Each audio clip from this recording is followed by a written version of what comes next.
In America, half of every dollar spent on brand medicines goes to entities who don't make them.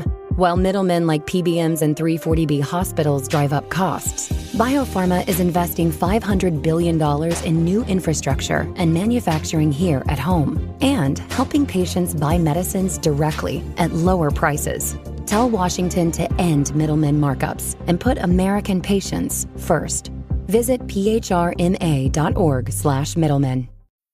Discover the extraordinary fragrance Ariana Grande REM Cherry Eclipse. Delight in black cherry jubilee, sugared honeysuckle, marshmallow meringue, and glowing amber. Get the perfect fragrance. Ariana Grande's REM Cherry Eclipse exclusively at Ulta Beauty.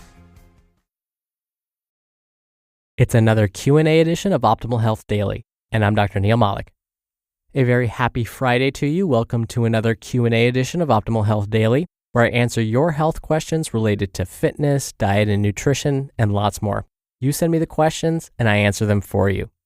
Let's get right to today's question as we optimize your life. Hi, Dr. Neal. My name is Dana. Thank you for bringing us such a valuable show. My question concerns VO2 max. I saw this number in my phone's health app, which syncs to the watch I use to record my workouts. I'm 31 years old, and this number is slightly over 40. My question is, what is VO2 max? What exactly is it measuring? And should I care about it? If so, how can I improve it? Thank you so much. Thank you for your question, Dana. Honestly, you have paid me the highest compliment. By saying you find the information I provide useful to you, this is why I keep the show going. I hope that you and others like you find what I discuss helpful, always. So thank you for mentioning that. All right, you asked about VO2 max. This term is commonly used in the fitness industry. It's basically an abbreviation for volume of O2 max, where O2 refers to oxygen. So you may wonder, why is oxygen referred to as O2? Well, when oxygen is found in the air as a gas, it's often found in pairs. So if you were to look at the oxygen we breathe under a powerful microscope, you would actually see that really it's two oxygen molecules bound together. Okay, so we have established so far that the V in VO2 max stands for volume, and the O2 means oxygen.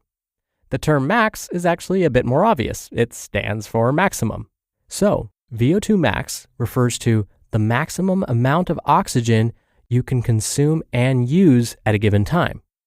We like to use VO2 max in the fitness industry because the amount of oxygen your body can consume and use at a given time is directly related to how healthy your heart and lungs are.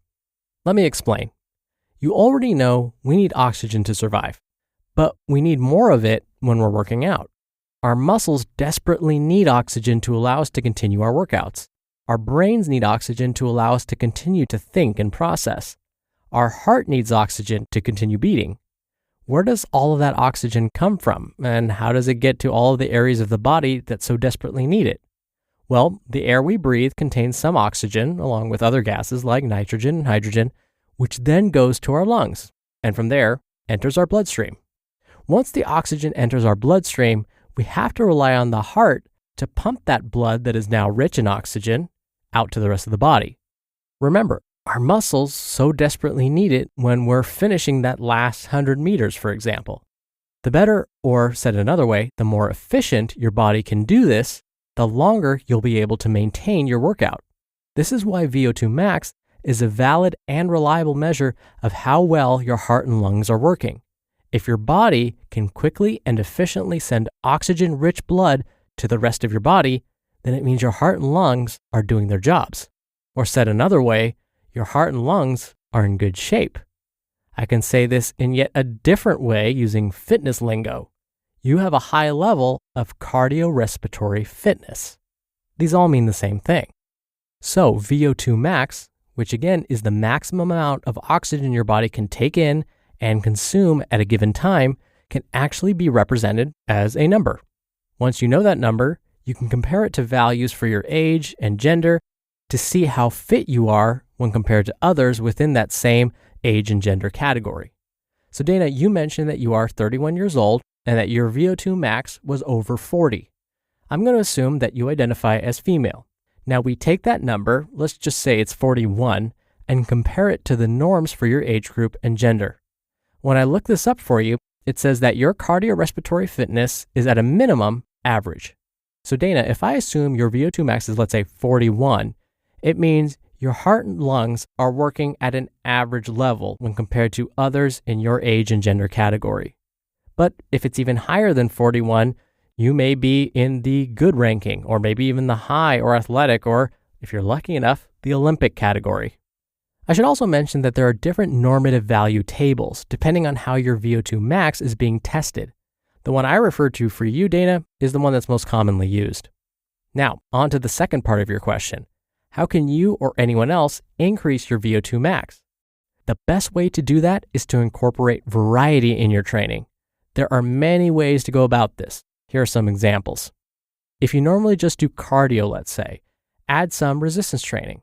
It could be bodyweight exercises, lifting actual dumbbells and barbells, using resistance bands, whatever suits you. Why would this help?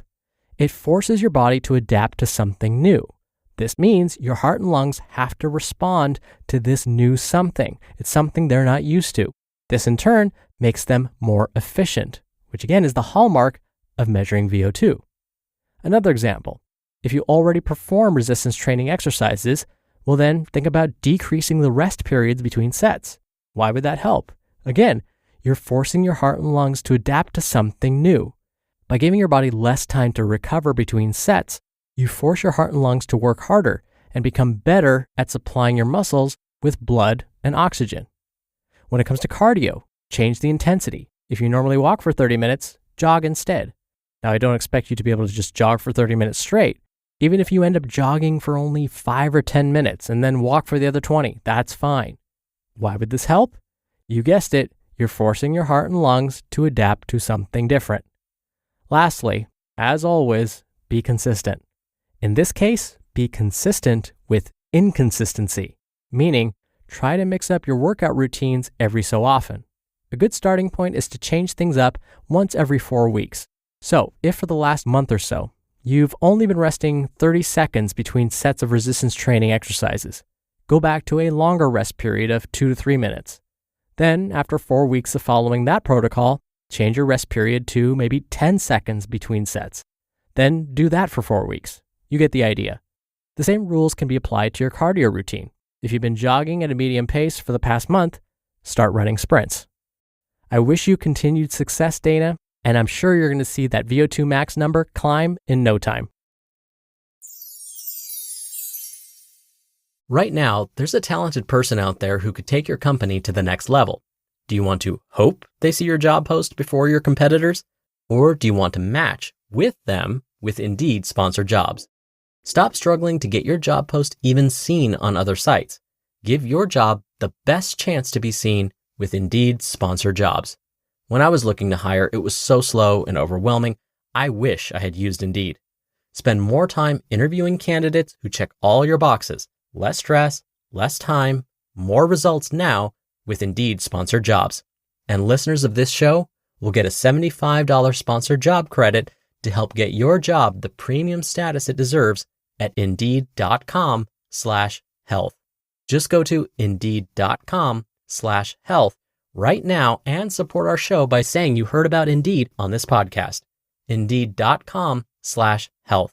Terms and conditions apply. Hiring? Do it the right way with Indeed. The Subaru Share the Love event is on from November 20th to January 2nd. By the end of this event, Subaru and its retailers will have donated over $350 million to charity. When you purchase or lease a new vehicle during the 2025 Subaru Share the Love event, Subaru and its retailers will make a minimum $300 donation to charity. Visit Subaru.com/share to learn more. Now, if you want to get your hands on our Optimal Living Daily Workbook and have your question answered right here on the show, send one in. You can email your question to health@oldpodcast.com.